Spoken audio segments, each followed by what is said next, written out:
Hello students, here you can see that the continuity of the previous one. Now we are going to discuss about the next modulus, the next terms of circles. So here this is very important, that is called secant. How the secant it is formed. How the secant it is formed. Okay. So secant and chord somewhat similar. Secant and chord what it is somewhat similar. So if on the circle, if you are going to join the 2 points AB, or else if the line passes through the 2 points, this line is called secant. This line is called what it is? Secant. Okay, if the line passes through what it is? 2 points, okay, on the circle, that is called secant. That is called what it is? Secant. So if you have taken what it is chord also the type of what it is? Secant, because we will be joining what it is? 2 points. Understand? This secant will not be using that much. Okay, but you should know what is meant by secant. Very clear with the secant? So if you are going to join any 2 points in the what it is? Circle, that is called secant, or else the line passes through 2 points is called what it is? Secant. Okay, so the line passes through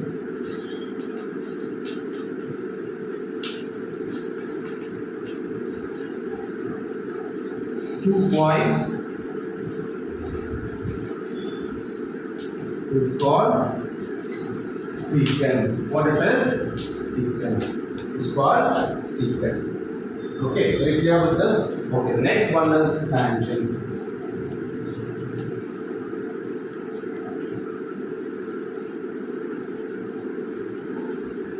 Next one is tangent. Okay, so based on tangent, we are having 3 categories. Okay, based on tangent, we are having 3 categories. Okay, so here we'll see one by one. So now we saw that if the line, if it is passing through what it is? 2 points, that is called secant. That is called secant. If it is tangent, means we should have only 1 point. For tangent, how many points? Only 1 point should be considered. For secant, how many points? 2 points. And for tangent, 1 point. So this 1 point, we have to check where it is. Okay, we have to check where this 1 point that is there in the circle. If suppose we'll divide this into 3.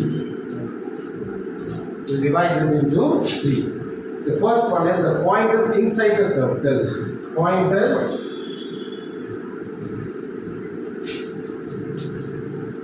inside the circle. When the point is inside the circle,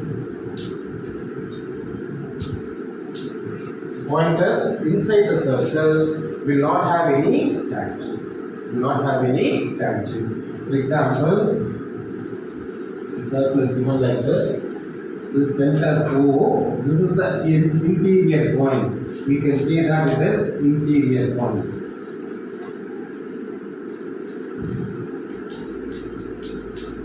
So here the point is inside the circle.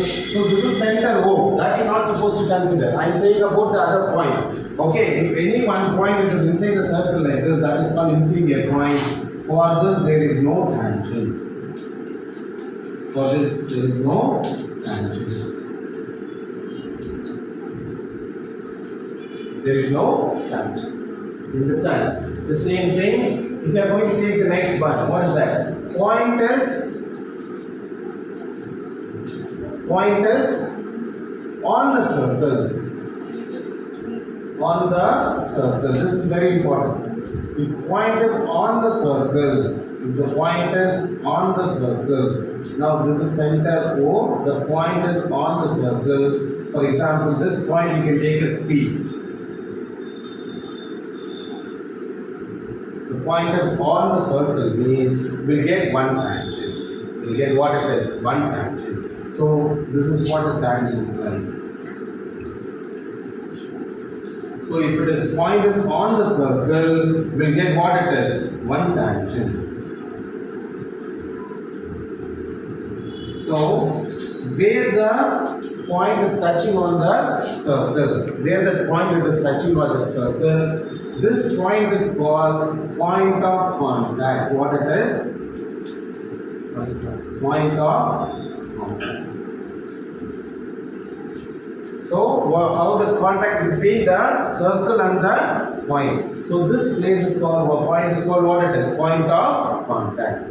Understand? So if the point is inside the circle, how many tangent? No tangent. If the point is on the circle, how many tangent? One tangent. Okay, the next one is, if the point is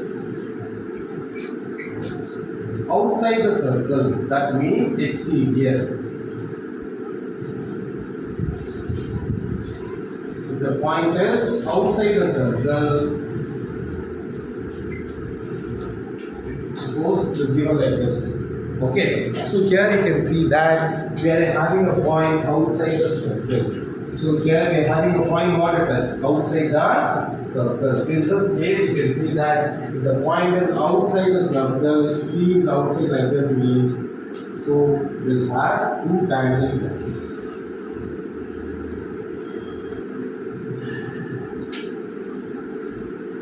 So O will give name A, B. So here you can see that BP and AB are the two tangents. So if the point is outside the circle, how many tangents will get? Two tangents. Okay. So here, so now this point B is called what? What is the point B is called? B is called what? Point of contact. What is A is called? Point of contact. Understand? So here BP and AB are two tangents. Or what is this? Two tangents. Or two tangents, and AB is equal to BP.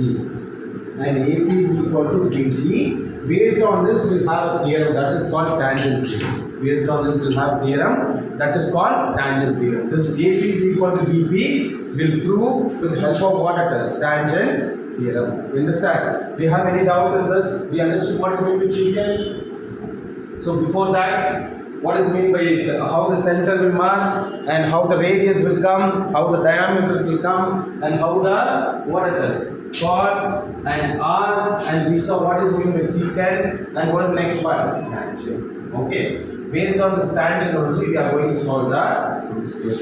Okay, we are going to use the theorem and we will solve the sums. Any doubt till here? We understood about the tangent. If tangent means how the point will be. If the point is inside means there is no tangent. If it is point is on the circle means how many tangent will get? One tangent. So that point is called point of contact. The point is called what it is? Point of contact. Here, if the point is exterior, that means it is out of the circle means, then it is called what it is? How many tangents will have? Will have two tangents. Okay, that two tangents how it will be? AB is equal to BP. AB is equal to BP. And one more thing here, you see that from the center, okay, to the point of contact, the line which you are going to draw, it will be perpendicular. This line is what it is? Perpendicular line. This line will be perpendicular line. And the angle which is formed here, it is 90 degree. The angle which is formed here, it is 90 degree. If suppose here also I told you that this is the point of contact. No, this is the point of contact from O to the B. If you are going to draw the line, this is also perpendicular. From O to B, if you are going to draw the line at radius, this also will be a perpendicular line. Here also the angle will be how much it is? 90 degree. The same thing from O, if you are going to draw the line towards what it is, the point of contact A, this also will be 90 degree. So that means thereafter from the center, if you are going to draw the perpendicular line to that what it is, point of contact, it will be what it is, 90 degree. It will be 90 degree. Any doubt in this? Are you clear with this? Now here you see that what shape we are getting to. What shape we are getting to? It's not triangle. Quadrilateral. Very good. What shape it is? Quadrilateral. Okay. So here I drew like this. Suppose the point is B here, A here means Actually, we get what it is, 4 sides. So it is a quadrilateral. So what angles and property of quadrilateral here? What is a 360 degree? Very good. Okay, so based on that, we'll have sums and we'll find the angles. Okay, and based on this, wherever the 90 degrees here, based on this, we'll be finding by using Pythagoras, we'll find what it is, unknown values. Okay, we are having only 2 types of finding sum. One is based on what it is, the external point. The other one is based on what it is, this 90 degree. Based on Pythagoras, we'll solve this.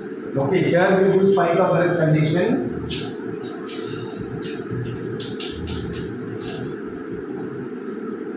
Here we use Pythagoras condition for finding unknown value.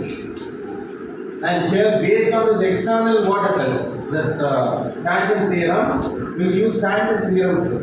So for this we'll use tangent. First we'll use what it is, tangent theorem. You clear with this? Any doubt on this?